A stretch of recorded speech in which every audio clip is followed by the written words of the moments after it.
In the city of St. Louis sits the stately, historic Lemp Mansion, an icon of 19th century wealth and privilege. It's now used as an office building, but a century ago, it was the center of life for one of St. Louis's most celebrated families, famous for their success and affluence, infamous for a harrowing succession of suicides.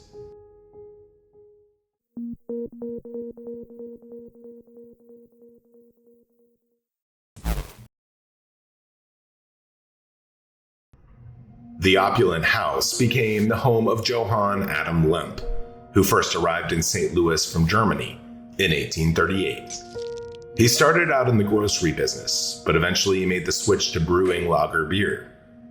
His brewery and saloon, called the Western Brewing Company, was located near what is now the landmark Gateway Arch. His lavish mansion functioned as both the family home and the headquarters of the young company. Western Brewing became an incredible success, growing to become one of the top 10 beer companies in America and one of the top 20 in the world. And for decades, the Lemp family was one of the premier families in St. Louis. But an unending wave of personal horrors would eventually tear apart the prosperous family. By 1901, William J. Lemp, Adam's son, had long been president of Western Brewing. Tragically, that year, his favorite son, Frederick, died of heart failure. He was only 28 years old and was the heir apparent to the company and the massive family fortune. The shock of the death had a permanent impact on William, who slowly receded from public life. Within a few years of his son's death, William had become a despondent recluse. Then, only 3 years later, on New Year's Day of 1904, William's best friend, Frederick Pabst, another beer magnate, also died. William's depression worsened, and he started to take less interest in running his company. In the following weeks, he continued to show up for work, but he was anxious and uneasy with daily responsibilities.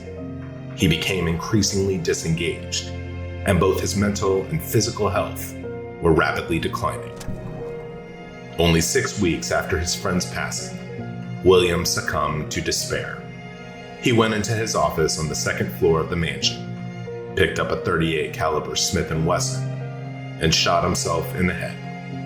His adult son, William Jr., heard the shot and raced up the stairs to see what had happened. The door was locked, so he had to kick it in, only to discover his father's body.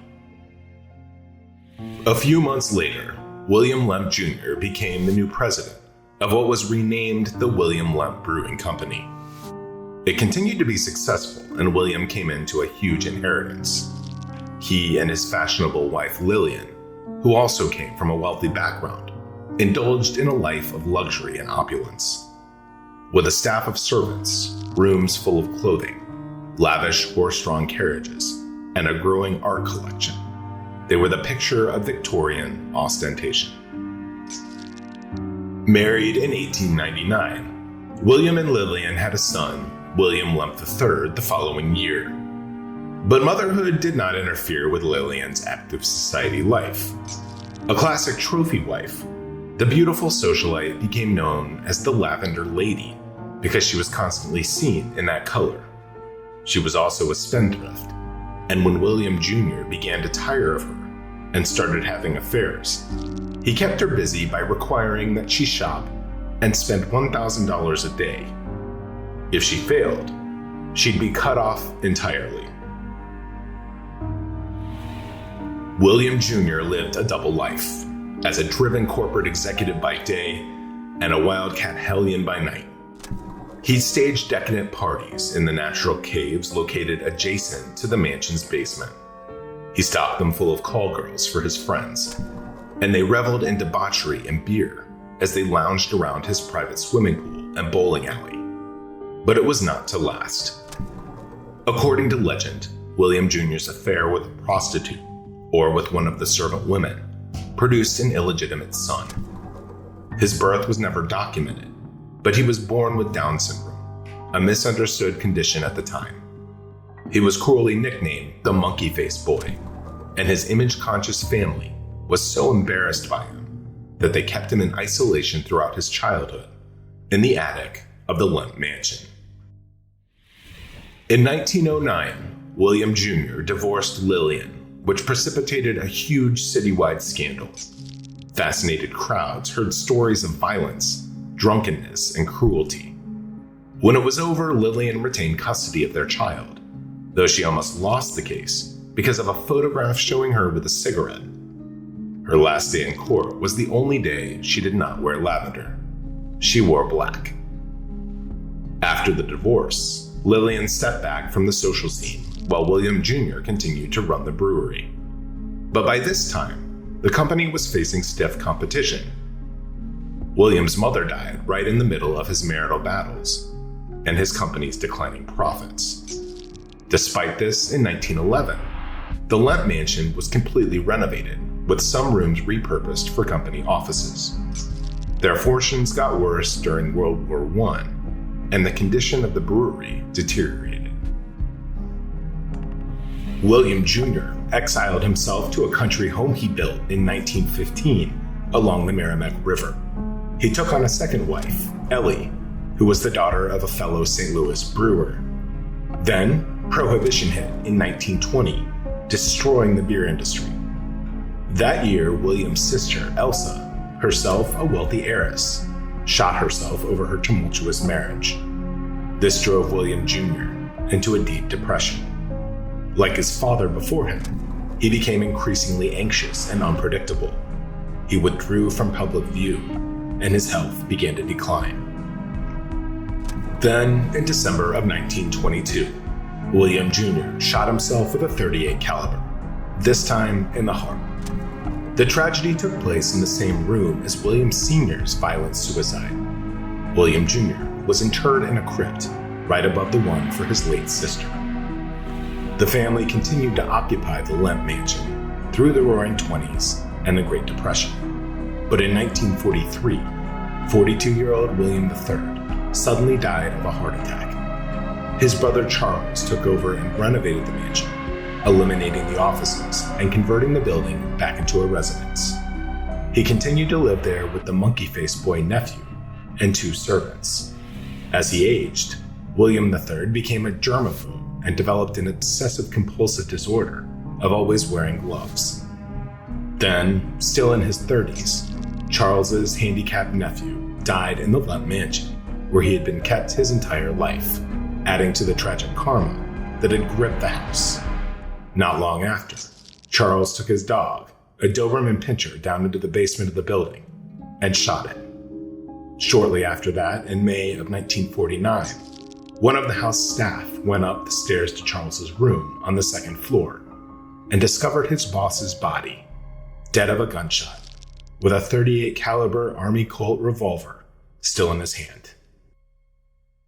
The one surviving brother, Edwin Lemp, who had avoided the drama of his family, died peacefully many years later in 1970. But his last wish was to burn all the family documents, artifacts, and artworks in a huge bonfire. In the 1950s, the Lemp Mansion was converted into a boarding house. But the condition of the building had deteriorated into something like a flophouse, and soon tenants began telling ghost stories about the once extravagant manor. As the building was renovated yet again in 1975, becoming a hotel and restaurant, construction workers would tell of accounts of bizarre sounds, disappearing tools, and mysterious figures wafting through the dark. It felt like they were being watched. Many of them were so frightened, they never returned to finish the work. Restaurant staff would report strange, fleeting apparitions, voices coming out of nowhere and cocktail glasses hurling themselves across the dining room. Doors would lock themselves, lights would blink on and off, and the piano at the bar would play with no one there.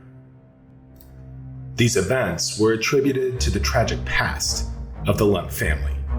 They'd happen most often on the stairway, in the attic, where the Down syndrome son was housed, and in the notorious caves connected to the basement, which the hotel staff called the Gates of Hell. The attic is said to be haunted by the ghost of the monkey-faced boy, whose face was reported being seen peering outside a small third-floor window. Others claim they've heard disembodied footsteps going up the main staircase, and a kicking sound at the door to William Lemp's office, where he died. Ghost investigators have tested the spirit presence in the mansion by setting toys in the attic in specific places, only to find them moved without explanation. A woman once reported a man leering at her over the shower stall. Some say it's the ghost of William Lemp Jr. To this day, guests at the mansion talk of ghostly footsteps, dark figures circling their bed at night, and gut-wrenching moments of chilling intensity. But the Lemp Mansion is very much still open for business. My name is Scott, and thank you so much for watching. We're a group of curious and passionate humans, creating documentary-style content for those who share our curiosity, ask questions, and seek to dig deeper in a world where almost everything isn't quite what it seems. We are Mystery Syndicate. If you like what we do, please consider subscribing to our YouTube channel, leave a comment, and give this video a like. And to be notified when we post new videos, hit that notification bell.